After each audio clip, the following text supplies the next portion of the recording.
जियो और जीने दो के अंदाज में पेश किए गए रिलायंस जियो के लॉन्च पर अब सवाल उठ रहे हैं। पहली नजर में लुभावने लग रहे टैरिफ प्लान के लिए कहा जा रहा है कि दावे और सच में फर्क है। जनमन में ऐलान की पड़ताल।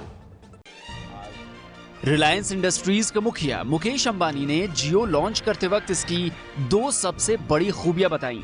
एक, मुफ्त वॉइस कॉल और दूसरी, दुनिया में सबसे सस्ती दर पर data. All voice calls for Jio customers will be absolutely free. Our data plans go even further with an effective rate of data of only 5 paise per MB or 50 rupees a GB. And the more data you use, lower the rate. I believe that these are the absolute lowest data rates anywhere in the world. लेकिन मुकेश अंबानी के इन दावों पर जल्द ही सवाल उठने लगे। पहला सवाल ये कि अगर जियो के 4G नेटवर्क पर वॉइस कॉल के लिए डेटा का इस्तेमाल होगा और डेटा मुफ्त नहीं है, तो कॉल मुफ्त कैसे होगी? इसका जवाब ये है कि जियो में ऐसी तकनीक का इस्तेमाल किया गया है जो डेटा की खपत को अलग अलग बांट देगी और वॉइस कॉल पर खर्च होने वाले डेटा का पैसा नहीं लगेगा। दूसरा सवाल ये कि अगर 499 रुपए में 4 GB डेटा मिलेगा तो कीमत 50 रुपए प्रति GB या उससे कम कैसे हुई? जियो टैरिफ प्लान में मोबाइल नेटवर्क के अलावा वाईफाई हॉटस्पॉट पर अलग से डेटा मिलेगा। मसलन 499 के पैक में मोबाइल पर 4 GB के अलावा वाईफाई हॉटस्पॉट पर 8 GB यानी कुल 12 GB डेटा मिलेगा। इस तरह 1 GB डेटा करीब 42 रुपए का पड़ेगा। तीसरा सवाल यह था कि ज्यादा इस्तेमाल करने पर डेटा सस्ता कैसे पड़ेगा?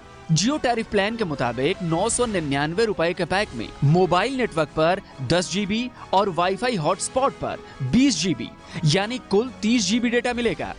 इस तरह 1 GB डेटा की कीमत करीब 33 रुपए बैठेगी। एक सवाल यह भी उठा कि रात में अनलिमिटेड डेटा का क्या मतलब है? जियो टैरिफ प्लान के मुताबिक अनलिमिटेड डेटा की सुविधा रात 2 बजे से सुबह 5 बजे तक होगी। सवाल यह भी है कि जिन वाईफाई हॉटस्पॉट की बदौलत जियो के प्लान सस्ते पड़ेंगे वो कितने और कहां-कहां होंगे? कंपनी ये ऐलान कर चुकी है कि देश भर में मार्च 2017 तक 10 लाख हॉटस्पॉट लगाएगी। कंपनी सूत्रों के मुताबिक ये हॉटस्पॉट हवाई अड्डों और लोकप्रिय बाजारों जैसे जगहों पर लगेंगे ताकि लोगों को वाईफाई का इस्तेमाल करने में कोई परेशानी नहीं हो। आज अगर बैंकिंग आसान हुआ है तो उसमें बड़ा योगदान एटीएम का है। रिजर्व बैंक के आंकड़े बताते हैं कि देश में करीब 2 लाख एटीएम हैं। कंपनी सूत्रों का कहना है कि जब 2 लाख एटीएम बैंकिंग की दुनिया बदल सकते हैं तो 10 लाख की तादाद में हॉटस्पॉट इंटरनेट की दुनिया में बड़ा बदलाव तो ला ही सकते हैं। रिलायंस जियो के ऐलान से पहले ही देश की सबसे बड़ी मोबाइल सर्विस कंपनी एयरटेल ने कई सस्ते पैकेज घोषित कर दिए। इनमें एक प्लान है 1199 रुपए का, जिसमें हर तरह के वॉइस कॉल मुफ्त करने की पेशकश की गई। आइए इसकी तुलना जियो के 499 रुपए वाले प्लान से करते हैं।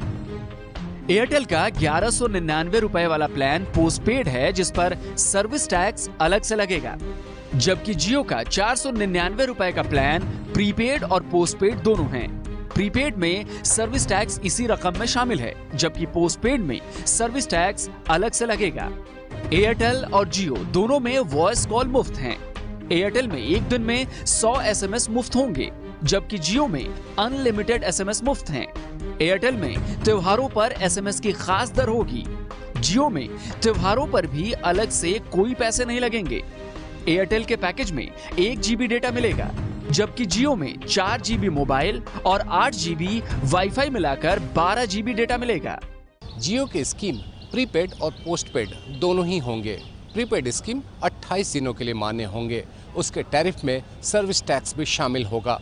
वहीं अगर पोस्टपेड की बात करें तो वो 30 या 31 दिनों के लिए मान्य होगा और टैरिफ के ऊपर सर्विस टैक्स भी देना होगा। एक और बात, प्रीपेड और पोस्टपेड में दोनों ही सूरत में डेटा मान्य के दिनों के बाद कैरी ओवर नहीं होंगे, यानी वो वहीं खत्म हो जाएंगे।